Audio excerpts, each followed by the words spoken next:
I am Chris, and when you told me that I would be flying on a personal jet to my old hometown 5 years ago, I would laugh at you. At that time, I was so ordinary. No college education, blue-collared, working with my hands, and proud of it. And frankly speaking, I never really imagined that my life will change. That is no how my story begins. My story begins with her, and the manner in which love can make you believe in things where your eyes cannot see, and sometimes leaves you blind with what you can see plainly, without blinking your eyes. Melissa and I had a mutual acquaintance and had to meet during a party at the lake this summer after graduating high school. I had my former crew with me, boys who I used to play ball with, girls in my math classes, the common small town audience. I recall that Melissa always stood out. She was not a student of our school. She had this sense, this presence that attracted people, and her family just had moved to town, arrived in town of Boston. She was rather loud, laughing and smiling in such a way that you felt that you are the only person in the world. I was in love, and it was an instant thing. And before I knew it, we were totally inseparable. She was attending community college with hopes of doing something bigger later. She used to say that she would move to the city and serve a big business and become known. Someday, she would be somebody. Me? I was satisfied with me being at the auto shop of my uncle. I liked cars, liked retouching, the fulfillment of a busted engine into a purring machine. It never appeared little to me. That fall, Melissa and I began to get serious. She would make fun of the fact that my hands were always dirty. She would make fun of my car talk and how I became excited when learning about a new tool. It was all funny to start with. She would tell me, "Chris, you are an actual live-in-the-movie mechanic in one of those lousy movies." I would have simply laughed. As it turned out, she was smart, ambitious, and I found it good about her. It caused me to feel that at least, to some extent, we could do something. As time passed, though, I found that the teasing was getting less jovial. The dreams that Melissa had were increasing at a more rapid rate than mine, and I began to feel the pressure that I suppose she wanted me to maintain. She would come home and tell her stories of her class's business professors, talks of how you can make it, classmates who already had internships at some of the big companies in the city. I felt that she was interested in more, and I began to feel that I was holding her back. It hurt her the most when she was at the birthday of her cousin. We had a fire pit in the ground of a man's backyard, and we were all sitting around drinking on cheap beer and roasting marshmallows. Melissa was narrating how she would like to shift to New York, how she would not mind never smelling motor oil again. The question came and out of someone, what I'd do, and still before I could say anything, Melissa answered, saying Chris deals with cars. He is just the town grease monkey, really. Everyone laughed. I chuckled too, but it was like getting gutted. Or perhaps it was the tone in which she put it, the tone which made it seem so awful how I did it. I passed it off that evening and said I thought she was only kidding. However, it happened more often, and this began to annoy me. We have had the ups and downs in the course of the next few years. Melissa changed the university to an urban one, which is approximately 2 hours. I would be up to her on weekends. Quick, noisy, eternally motionless. The city was not anything like me. I would arrive in my used Chevy pickup, which did not fit that environment of her friends with spotless shirts and inside humor centered on professors of finance and marketing. Melissa began to talk different, dressing different. She managed to obtain an internship in a marketing firm and would be calling whole days networking or reading. I recall I went to see her one of the last weekends that I ever went to see her in the city, and she had a little get-together at her apartment. All her friends were present. They laughed and drank expensive wine, discussing their trip to Europe or latest apps they have downloaded. The person sitting at the table with me wanted to know what I did, and I was telling him about the shop, that I had just finished one of those old Mustangs, a 1968 edition. Before I had time to complete, Melissa jumped in and said, "He is very good in repairing things, but do not ask him to dress up to attend a meeting. Chris believes business casual means only clean jeans." Everybody giggled once more. I laughed also, but it was like being left outside in the cold. People were watching me, amused but a bit patronizing, as if I was a freak show instead of an equivalent. Since that night, we began to fall apart. Melissa finished school. She found a position in a large agency of advertisements. I remained in our hometown and managed the business. We gave long distance a chance, but the calls became shorter and the texts became less and less. She began to date a colleague at the office and did not reveal to me immediately. It was by phone when she did finally. According to her, she had to have a person who was as high as herself, someone to share her ambitions. I made no argument about it. I simply hung up and sat down that quiet, still wondering how I had lost the girl I had so once believed I would marry.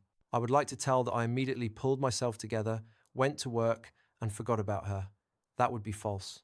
I was in a mess. I just jumped into the store, worked extra, almost did not communicate with anyone. The worst was at nights. I would lay awake, reiterating our chats, all the punchlines that she had thrown at my job, how many of them I had been the punchline of. Yet life is such that it surprises you. My uncle, who was more of a dad to me, got a stroke a few months later. Next thing, the store belonged to me, and responsibility gave them a kind of clarity. I was obliged to intervene. I began doing things according to my way, modernizing the equipment, increasing our services, creating a site, getting educated about social media marketing.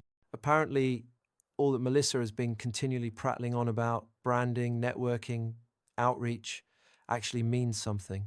I took dimensions, I studied YouTube videos, watched free courses on the internet, went as far as to post my car disassemblies on Instagram. Day by day, the situation modified in a small way. There was a good word of mouth regarding our quality of work. Out-of-town customers began to call us, people who had been able to see our before and after photos online. In less than 2 years, I had more than doubled our firm. I recruited 2 additional mechanics and purchased an increased area, and won a contract to maintain a fleet of luxurious vehicles of a nearby technology firm. It was the first time in my life I was earning a real amount of money to pay up the hospital bills of my uncle and then to take care of my mum, who was struggling ever since my dad died. And yet I could not get the phantom of Melissa out of my memory. Whenever I've heard a remark regarding that I am just a mechanic, I would recall her laughter. It motivated, encouraged me to become more diligent. I began to think bigger. I franchised the business eventually, possibly one day sell it. I started reading something about startups and angel investors, watching programs about entrepreneurs, absorbing all kind of knowledge. Then I randomly received an email of a car fan magazine. They had watched my Instagram clips, my step-by-pub restores, my time-lapse of restoring classic cars. They intended to write on my shop in one of the upcoming issues. I had not been prepared. I phoned my mum, who sobbed on the telephone. My uncle simply smiled and said, "Told you, kid. You are not only repairing cars, you are creating something." That aspect proved to be a game changer. All of a sudden, my inbox was full of inquiries. Literally, people wanted to have their cars shipped across the country so we can restore them. I began to receive offers by investors. A score of sleepless nights later, on my most important step ever, I sold 49% interest to a group of investors who were interested in expanding my shop into a national franchise. The finance was ridiculous, life-changing. I remained as majority owner and CEO, but no longer was underneath the hood turning wrenches. I was creating a brand. I got out to the city, the very city in which Melissa lived. I purchased a loft apartment, and this is something I never expected to desire. I began flying into meetings all across the country, in Europe. At the beginning, it was too much, but later I managed to grow into it. The grease monkey became the boss. A few years later, after the break, one evening I received an invitation of an old friend. He invited a charity fundraising event in one of the swankiest hotels in the city. "Melissa will be there," said he, almost abashed. "You down with that?" I paused. I had not been with her in years. I had not the least idea what I should say, had I. Some part of me, some pride, or some curiosity, caused me to say yes. The night of the gala, I was in front of my wardrobe looking at a rack of designer suits.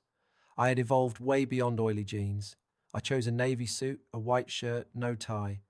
Understated, confident. I drove to the airport, and my new toy, small personal jet, was standing on the tarmac. I had never imagined I would ever own a plane, but it helped me to travel in my business in a much easier way, and I could admit it was somehow gratifying. I got in, took a deep breath, and the engines roared me off. It was like a surreal experience to land back in my old city. The streets were the same, but I had changed. I had a car service.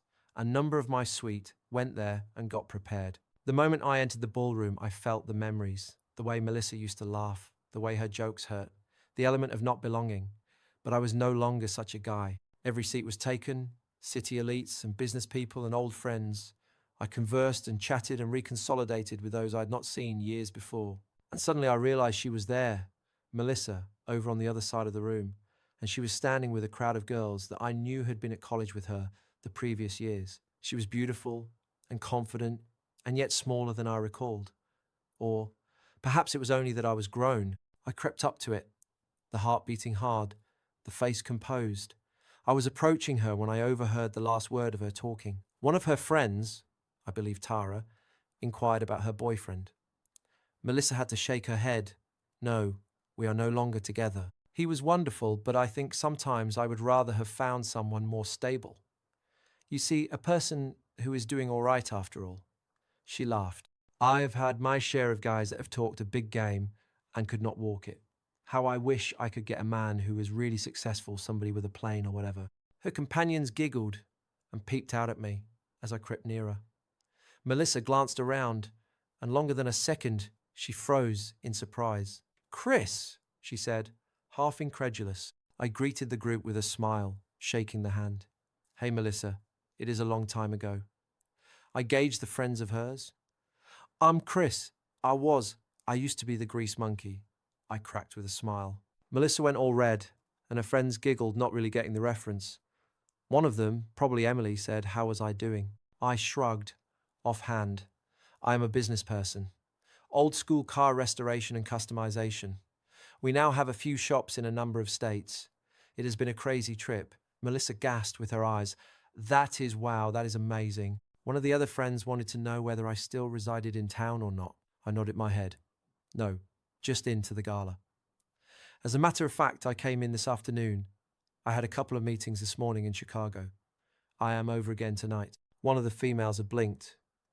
Wait, you flew on in? Such as in a plane? I nodded. Yeah, my jet is at the airport. It simplifies traveling a great deal. I go back and forth now all the time. Melissa gazed, wordless, seeking in my face some vestige of the boy who had even then ridiculed her. I just watched the cogs turn in her head as she attempted to make sense of the man in front of her with the person she at one time knew. Other people buzzed and asked questions and mingled all through the evening with me. Melissa attempted to corner me on a few occasions, but I made it appear very civil and remote. I was not inhumane. I simply was not keen on returning. Afterwards, when everybody else was getting ready to wind up the evening, Melissa managed to overtake me at the terrace. The city lights lay way behind her, and in the next instant she reminded me of the girl I had fallen in love with all those years ago, hopeful, light-hearted, with all mortal hopes ahead of her. And she said so soft, Chris, I did not know you had done all this. I am sorry I made you feel low. I was foolish young. I did not treat you like that. I should not have done. I stared at her a long moment. That anger, which had long gnawed at my heart, had disappeared, and a new emotion, resembling understanding, had taken its place. We were both grown up, but in a different manner. That is all right, Melissa. Both of us were children. I was taught a lot by you, even though sometimes it was not an easy process. Now I am happy. She smiled, and that was sad in the eyes. I'm glad, really. You have a right to it. When I walked out that night, going back to the airport and a new life, it dawned on me. Success does not mean the cars, the money, or even the jet. It is all about self-esteem, or being able to determine how much you are worth, not allowing any other person to determine it. If you like my story, go ahead and like and subscribe to my channel to watch more real-life stories.